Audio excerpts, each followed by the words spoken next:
Habiendo entonces cerrado, mediante este intento de bosquejo sintético, el texto de Bobbio, vamos a intentar ahora pensar en ese enlace que les digo que encuentro perfecto entre uno y otro autor. Yo quisiera detenerme en el primer párrafo de Martín Farrell, del texto de Farrell, que dice lo siguiente: lo único que me propongo mostrar aquí es mi perplejidad por la persistencia con que en la filosofía del derecho se continúa discutiendo un tema cuya importancia por la polémica se me escapa por completo.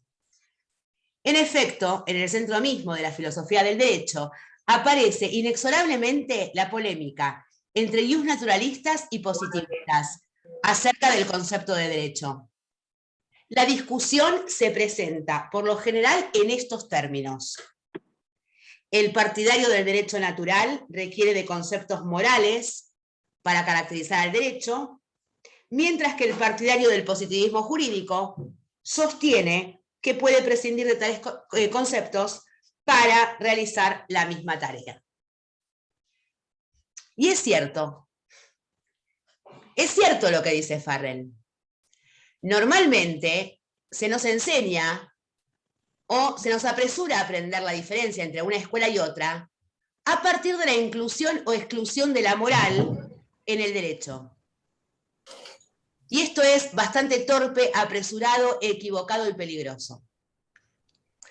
Porque lo que no se está teniendo en cuenta cuando esto se propone es la distinción de criterios de valoración que está proponiendo Bobbio.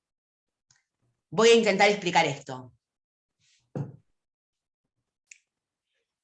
Una cosa es pensar cuándo reconocemos como jurídica a una norma. ¿Sí? Lo que nos va a proponer el positivista jurídico es que el test de reconocimiento, o sea, el trabajo que nuestra cabeza hace para reconocer el carácter jurídico de una norma, es un trabajo descriptivo, es un trabajo de criterio de verdad por correspondencia. Lo que hago, según el positivista, es cotejar que esa norma haya sido sancionada según el procedimiento del monopolio de fuerza que se trate. Quítense de la cabeza la palabra legitimidad que apareció hoy por acá, y es una palabra que solo va a traer problemas por el momento. El positivista me dice: Laura, si vos querés saber dónde hay derecho, tenés que pensar qué se exige en el monopolio de fuerza argentina, leas Estado, ¿qué se exige para que esa norma sea susceptible de obligar a sus habitantes al cumplimiento? Y en la Argentina lo que se requiere es un procedimiento constitucional determinado. Ahora, esto, que es lo que Bobbio llama criterio de validez,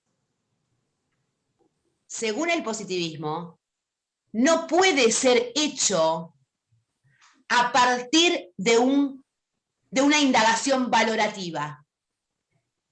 O sea, para reconocer la norma como jurídica, todo lo que me pregunto es ¿cómo? ¿Cómo? Por autoridad competente según procedimiento constitucional. ¿Eso ingresa a la pirámide jurídica? Ingresa.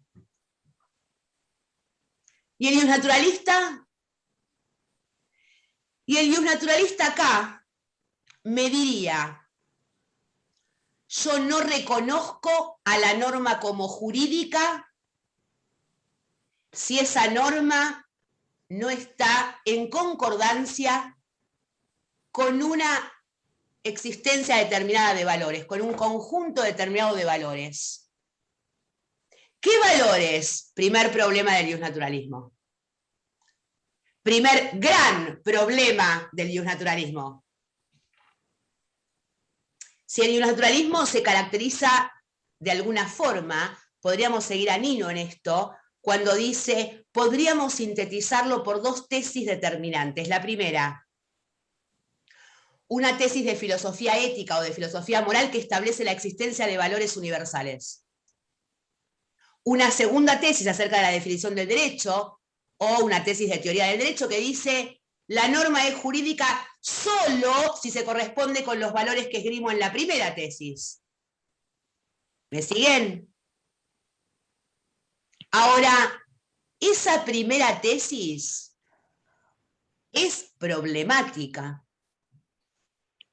Porque la segunda parte, perdón. ¿Qué es la segunda parte? ¿La segunda tesis? Claro, la filosofía moral decía que para que el valor sea reconocido tenían que ser valores universales. Los valores No. Para que el valor sea reconocido tienen que ser universales, no. La tesis del iusnaturalismo es, digamos, una tesis ética que dice, hay valores morales universales. O sea, plantea de movida, una tesis de filosofía moral que dice, en el mundo existen valores morales universales. Ahora, la segunda tesis del iusnaturalista es una tesis de teoría del derecho, es una tesis acerca de la definición del derecho, y nos dice, una norma puede ser definida como jurídica solo si concuerda con los valores esgrimidos en la primera tesis. O sea, la norma puede ser reconocida como una norma jurídica si abriga o si no se contradice con los valores que tengo dados por universales. Entonces, el primer problema que los invito a pensar es cuáles son esos valores. Y acá vuelvo al lenguaje y a la carga emotiva de la palabra. Cuando yo digo iusnaturalismo y me remonto a la edad de ustedes cuando tenía 20 años, a mí me decías iusnaturalismo y yo pensaba en paz, igualdad, dignidad, amor. Y el iusnaturalismo puede ser, por ejemplo, una tesis que diga el valor moral universal es la superioridad de la raza aria.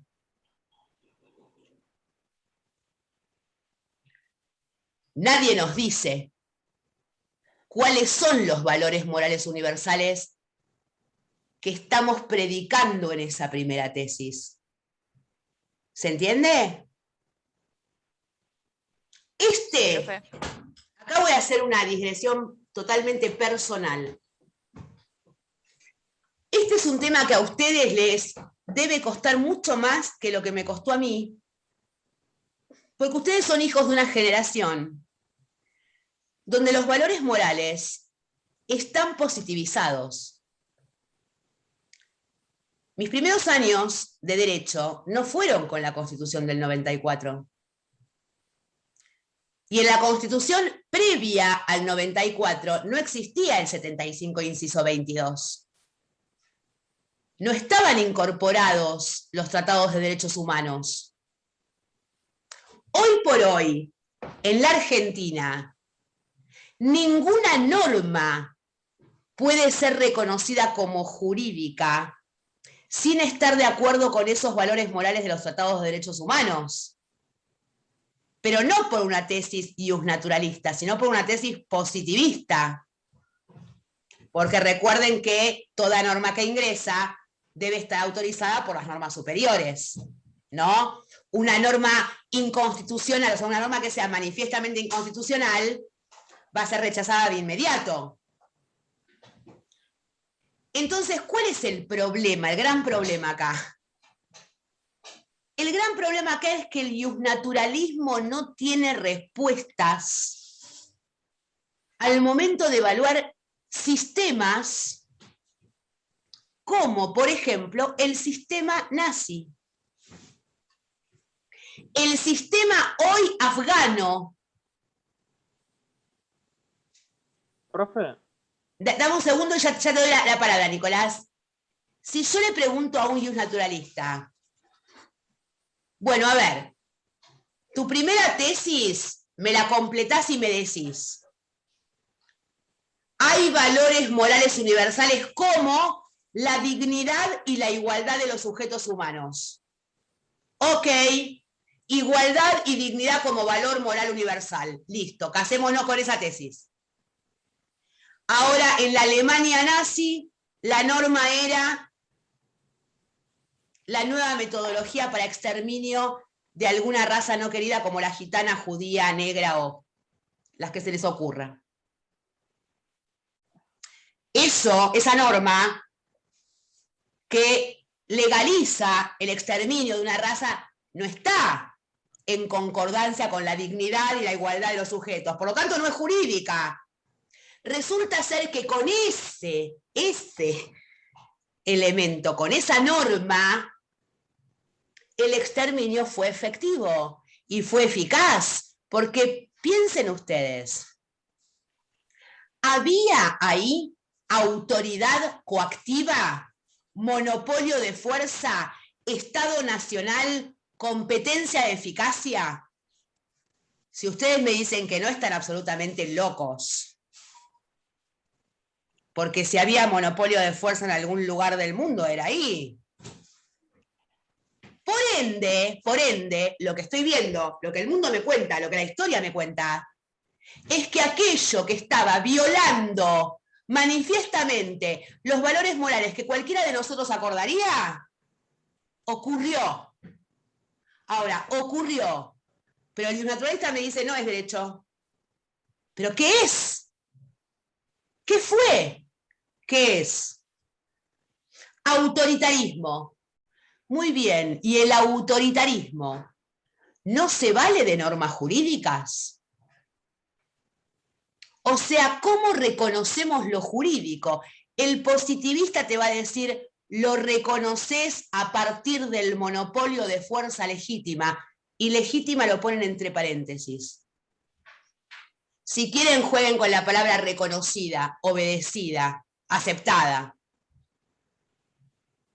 Este es un primer problema acá, porque el naturalista no tiene respuesta para aquellos sistemas que estarían violando valores morales universales esgrimidos en aquella tesis. ¿Hay alguna duda hasta acá? Nicolás, ¿querías hacer alguna pregunta? Sí, profe, usted dio Decime. ejemplo el nazismo, que para ellos era moral todas las leyes que tenían, pero también si sacás la moral de las leyes estaría el mismo problema, serían esas leyes que son mal implementadas como la supremacía aria, seguían existiendo, porque aunque le saque la moral, seguirían estando ahí. No, a Eso es lo que ver, dice acá Laporta. voy a aclarar el punto. Acá, Nicolás, tiene que volver a Bobbio. ¿Por qué tiene que volver a Bobbio? Porque lo que Bobbio nos está diciendo y lo que Farrell nos está diciendo es que reconocer a una norma como jurídica es reconocerla con potencia coactiva.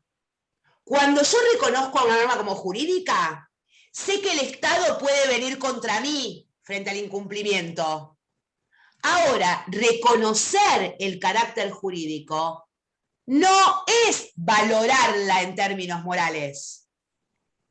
Yo puedo decir tranquilamente que esa norma a la que referí sobre el exterminio de la raza era una norma jurídica y era abominable, espantosa, inaceptable en términos morales.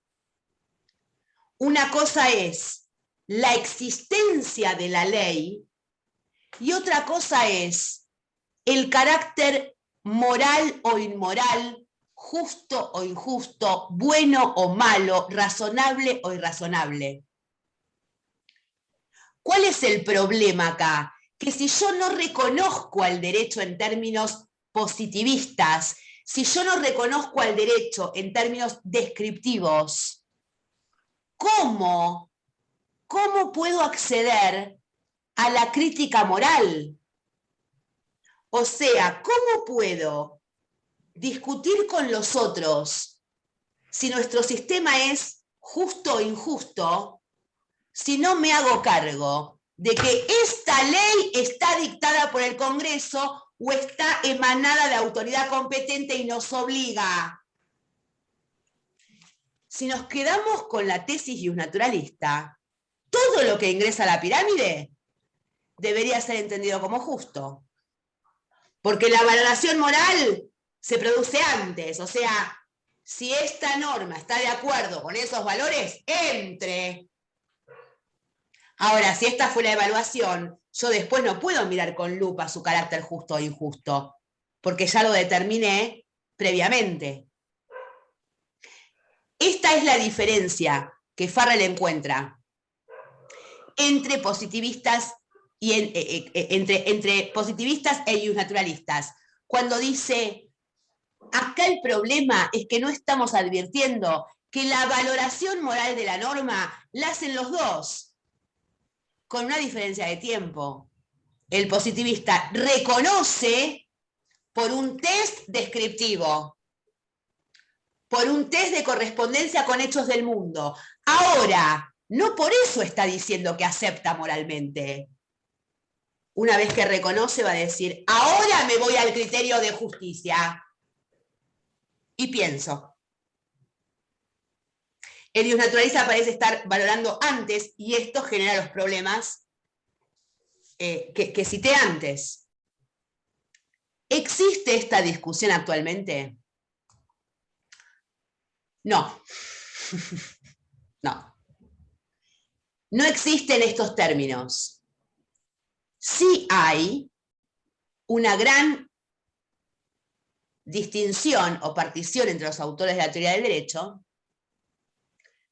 en relación a si podemos ciertamente proponer conceptos independientes de norma jurídica y carácter moral. O sea, ¿se puede definir el derecho sin ningún elemento valorativo? Bueno, Farrell, Bobbio, Nino, Kelsen, Hart nos van a decir, sí, Laura, podés. Pero esa independencia conceptual, o sea, esto de poder definir justicia por un lado y derecho por el otro, reitero, es una independencia conceptual, una independencia que se propone para esgrimir un concepto de justicia y de derecho.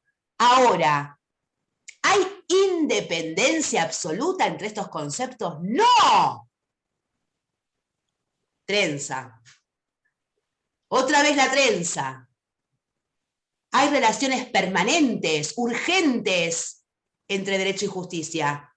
¿Cómo se llama el Palacio de Tribunales? Palacio de Justicia. Y el Ministerio de Justicia. ¿Y qué dice la Constitución? Afianzar la justicia. ¿Y qué dice Laura cuando firma una demanda? Será justicia. La justicia está todo el tiempo, porque la justicia es de aquí, que es el valor al que la regulación de conductas jurídicas se supone que se dirige. Entonces, una cosa es pensar si yo puedo definir derecho en términos descriptivos, sin necesitar valor alguno en esa definición. O sea, puedo reconocer a la norma sin hacerle ningún tipo de evaluación moral, de evaluación de corrección, de evaluación ética. El positivista nos va a decir, claro que sí. La reconoces a partir de un hecho. Nada más. ¿Pero qué hecho? Lee la Constitución. En la Argentina, en cada sistema jurídico vamos a encontrar cuál es la forma de reconocimiento empírico.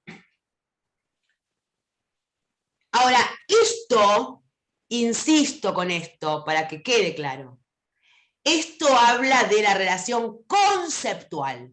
Puedo definir al derecho sin criterio valorativo, puedo definir al derecho independientemente de cómo defino justicia.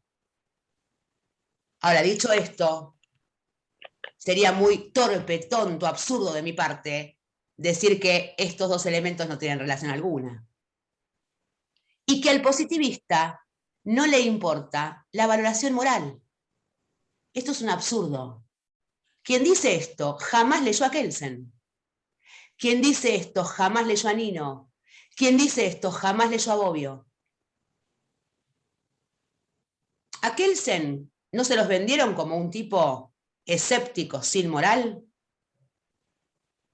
Bueno, porque nos dan para leer en la facultad teoría pura del derecho, pero nadie nos da que es justicia del mismo autor, donde él esboza su teoría moral. Entonces, ¿por qué esto es importante? Primero, porque puedo detenerme con mucha más facilidad intelectual, académica, pedagógica, didáctica, analítica, a los fenómenos que suceden en los estados nacionales bajo el nombre del sistema jurídico. O sea, puedo reconocer a partir de este test que nos plantea Bobbio o Farrell que eso es la ley de determinada nación, y quedarme, para mí, siempre abierta la posibilidad de hacer crítica moral del derecho. No asuman que el reconocimiento en términos positivistas implica la renuncia a valorar la norma en términos morales. Lo que ocurre acá, y acá sí encuentro una diferencia entre Bobbio y Farrell, lo que ocurre acá es que Farrell nos propone que esta valoración moral del derecho, esto de detenerse en la justicia o injusticia de un sistema jurídico, según Farrell no pertenece al ámbito de la filosofía del derecho y pertenece al ámbito de la filosofía moral. Yo acá estoy de acuerdo y en desacuerdo. ¿Por qué? Porque si bien la filosofía moral es mucho más, digamos, no se reduce al análisis del derecho. La filosofía moral es una disciplina mucho más compleja y no atañe nada más que a la valoración moral del derecho. Pero yo creo que el filósofo del derecho necesariamente va a ser filosofía moral de la norma, como dice Bobbio. Bobbio nos dice la filosofía del derecho está abarcando la filosofía moral o teorías de la justicia, la llama él. Está abarcando la filosofía moral, la teoría del derecho y la sociología jurídica. Yo les diría que la valoración moral del derecho se da en un ámbito de la filosofía del derecho donde aparecen los filósofos morales. Entre nosotros, sin lugar a dudas, el más sobresaliente fue Carlos Nino. Pero ahí está, ahí tienen ustedes de Carlos Nino sus libros de teoría del derecho y luego sus libros de filosofía moral o de crítica moral al derecho, que tiene que ver con sus tesis éticas, donde claramente, pese a afirmar la independencia conceptual entre el derecho y la moral, propone en su teoría ética la existencia de valores morales universales. ¿Hay alguna duda? No. ¿No? ¿Seguro? No. Bueno, los voy a invitar entonces a que abramos. ¿Recibieron todas las 2 guías nuevas que les mandé? ¿O yo les mandé algo? ¿Lo recibieron? Sí, profe. ¿Sí? Estaban en el campus, no, o sea, nos Ah, mandaron no, mail. pero les avisé creo que les avisé por mail, ¿no? Sí. ¿O no? ¿Sí? Bueno, Dani, ya que estás ahí, que decís que si las tenés a mano. Sí, tengo abierta. Sí. Bueno, ¿tenés ganas de leer, Dani? Porque me gustaría hacer lo siguiente, que Dani vaya leyendo todos los puntos que propuse para Bobbio y Farrell, ¿sí? Mientras Dani los lee, que vayamos pensando todos si podríamos, en principio, creer que tenemos una respuesta aproximada, o si alguna pregunta presenta dificultades específicas. ¿Les parece? Bien. ¿Sí? Dale. Bueno, la primera de Bobbio, ¿sí? Sí. Bobbio sostiene que la norma jurídica puede ser sometida a 3 criterios de valoración. ¿Qué es un criterio de valoración? Explique y proponga un ejemplo. Entre paréntesis, distinto al propuesto en el texto respecto a cualquier ente. Bueno, acá si ustedes tuviesen que elaborar una respuesta, mi intención es que ustedes puedan explicarme con sus palabras qué es un criterio de valoración, esto lo fuimos trabajando durante la clase, pero el ejemplo es fundamental. Y esto recuérdenlo para los parciales, ¿no? Porque si yo les pregunto un concepto y ustedes me dan perfectamente el concepto, pero no me dan el ejemplo, lamentablemente mi presunción va a ser contra la comprensión del concepto. Claro. ¿Se entiende? Entonces, ahí lo que yo les estoy pidiendo es, así como Bobbio propone sobre la norma jurídica 3 criterios de valoración, que ustedes propongan sobre un concepto cualquiera, sobre un ente cualquiera, 3 criterios de valoración distintos. No los de justicia, eficacia y validez. Como jugamos hoy, criterios sobre el buen docente. ¿Sí? Ajá. O sea, tampoco vale este ejemplo ahora, ¿no? Queda claro. Igual esta guía no es para entregar. Pero sobre cualquier concepto jueguen la tripartición en criterios de valoración. O partan en 4 o en 5. Trabajen. Profe. Sí, ¿quién habló? Matías. Mati, dale. Yo le había presentado mi duda con respecto a lo de justamente cuando hablábamos del criterio de valoración. Mi respuesta había sido esa, que era un método, y por eso había quedado en grandes dudas. Porque pero Mati, ¿te quedó clara la diferencia entre el método y la concepción? Claro, y sin querer, lo que le iba a decir que, por ejemplo, yo lo había hecho sobre un plato de comida. A ver. Que se refería a presentación, degustación y visualización. Bueno, pero el ejemplo está perfecto, Mati. El efecto está perfecto, porque fíjense, un plato, a ver, cuando uno juega paralelos también juega diferenciaciones, porque es muy difícil pensar en paralelo un plato de comida a el sistema jurídico. Sin embargo, no es tan distinto a los fines del juego que estoy proponiendo. Porque, a ver, Mati pone un plato de comida. Mati, ¿me repetís tus criterios de evaluación sobre el plato? Y encima tengo un hambre que me muero, dale. Presentación, o sea, que vendría a ser a la parte física, si es en un plato, en una taza o en una fuente. El primer criterio para Mati sería la presentación del plato, ¿sí? La presentación estética. Claro. Bien, ¿qué más? El segundo era la visualización, o sea, la mezcla de colores. Bueno, acá, a ver, ven acá, mirá, te paro acá. Ya te paro, Mati. Ya te complico la vida. Acá yo encuentro un criterio muy parecido al otro. O sea, la presentación estética del plato y la visualización, para mí, corresponden al mismo criterio, ¿no? O sea, la presentación estética incluye los colores, como dijo Mati. Tincho, ¿querés hablar? Sí, perdón, me parece que el compañero, el primer criterio que dijo, no era estético, sino de formato. Dijo un plato, una taza y algo más. Me parece que iba por ese lado. ¿Cómo lo sirve? Formato. Ah, me pareció que dijo eso. No, porque como yo dije estética y me dijo que sí. ¿En qué? Claro, ¿En qué? A lo físico, claro. Si era en un plato, en una taza o en una fuente, había declarado. Está bien. Bueno, a ver, igual reitero mi observación, aunque sea en este sentido. Porque digamos, a ver, termina con tus criterios, así ajusto todo de una vez, y no te interrumpo más, Mati. Presentación, visualización. Y degustación. Muy bien. Bueno, a ver.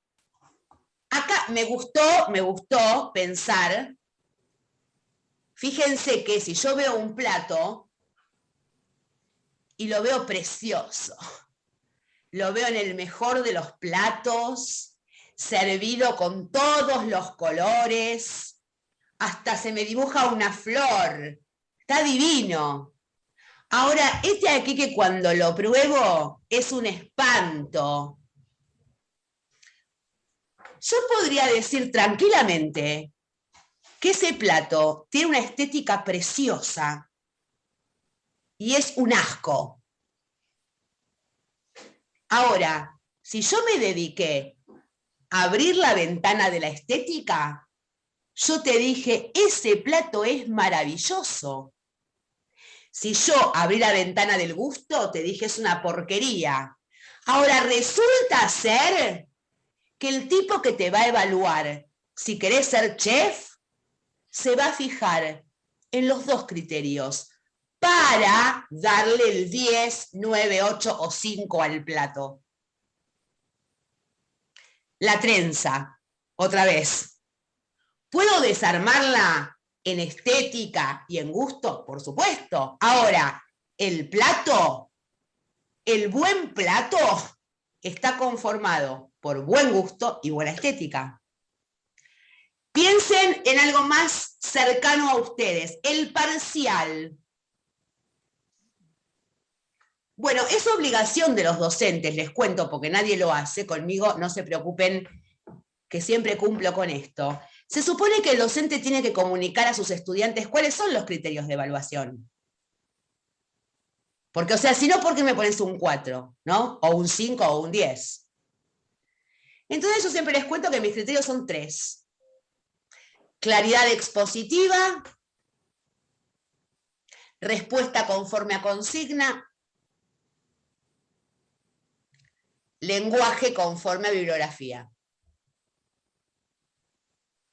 Puede que un parcial tenga muy buena claridad expositiva, pero hable con sus palabras y no remita ni una maldita vez a ningún autor. Puede también que el pibe escriba divino, remita toda la bibliografía y no me responde la consigna. ¿Cómo? ¿Cómo llego yo a decidir el 4, el 5 o el 10? Bueno, porque para un 10 va a haber superación de los 3 criterios. Para un 5, seguramente hay la mitad de cada uno. Ahora, cuando no aprobaste, no llegaste a ninguno. ¿Se entiende lo que digo? O sea, así como el plato requiere de presentación del gusto y el parcial requiere de estos 3 criterios, Bobbio lo que nos está diciendo es que pensar el derecho requiere de estos 3 criterios también si lo quiero pensar completo y lo quiero pensar bien. Y Farrell está diciendo lo mismo. Lo que pasa es que Farrell está ocupado en la teoría del derecho puntualmente, en lo que Bobbio llama plano ontológico, que también Bobbio dice de esto se ocupa la teoría. Farrell está anclado ahí, porque de hecho, y acá en realidad le pido disculpas a Farrell por la primera crítica que le hice, porque en realidad, claro, porque es que me encanta pelear con Farrell, pero en realidad acá él es muy claro, en el párrafo que les leí hoy mismo, dice, en el centro mismo, no, en el centro mismo de la filosofía del derecho aparece inexorablemente la polémica. En realidad lo que está queriendo decir es en la teoría del derecho, ¿no? Porque en realidad esa discusión entre justnaturalistas y positivistas, lo que Farrell nos está diciendo es, el justnaturalista tendría que irse a la filosofía moral. O abonar por la independencia conceptual. Fíjense que es muy claro esto. Si nosotros pensáramos ahora juntos, todas las normas de todo el sistema jurídico argentino, ¿ustedes se juegan a decirme que todas las normas les parecerían justas? No. Yo creo que no. Yo creo que no. Ahora, esa norma injusta, ¿es obedecida por ustedes? Sí. Sí. ¿Por qué será? ¿Por qué será? que hubiera acompañado una sanción. Porque somos, exactamente, Nahuel, porque somos personas prudentes. Y lo que queremos es evitar la sanción. Ahora, también acá me permito decir que es posible pensar con muchos autores en la existencia de una obligación moral de desobedecer en ciertos casos. Voy a poner un ejemplo tonto. Imagínense que mañana el decano de la facultad saca una resolución que dice que las docentes mujeres no podemos ingresar más a la facultad con taco alto ni con el pelo suelto.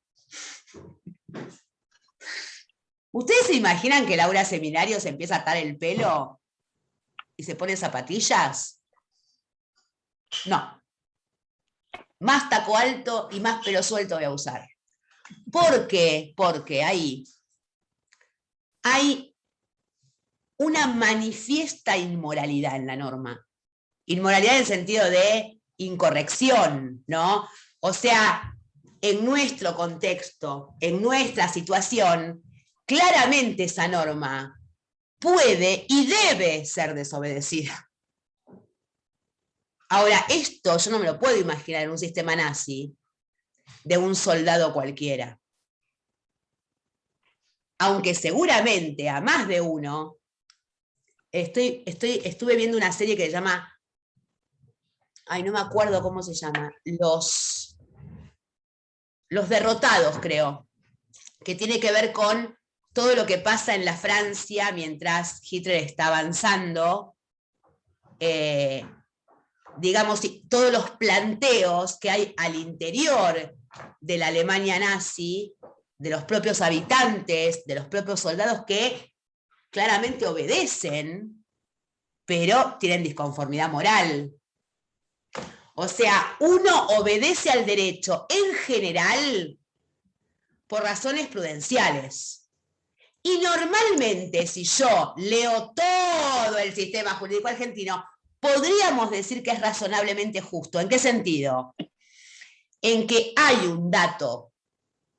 O sea, la mayoría de nosotros coinciden que vivimos en una democracia constitucional. Más allá de las diferencias que tengamos entre unos y otros, y más allá de la discrepancia que podamos tener con algunas leyes, pero ninguno de nosotros deja de asumir que la norma dictada por el Congreso de la Nación tiene legitimidad. ¿Se entiende? Entonces, es importante pensar que reconocer a la norma y valorarla son ejercicios distintos. Esto nos están diciendo los dos autores. Profe, Y vuelvan perdón, a Farrell, se nos va a cortar.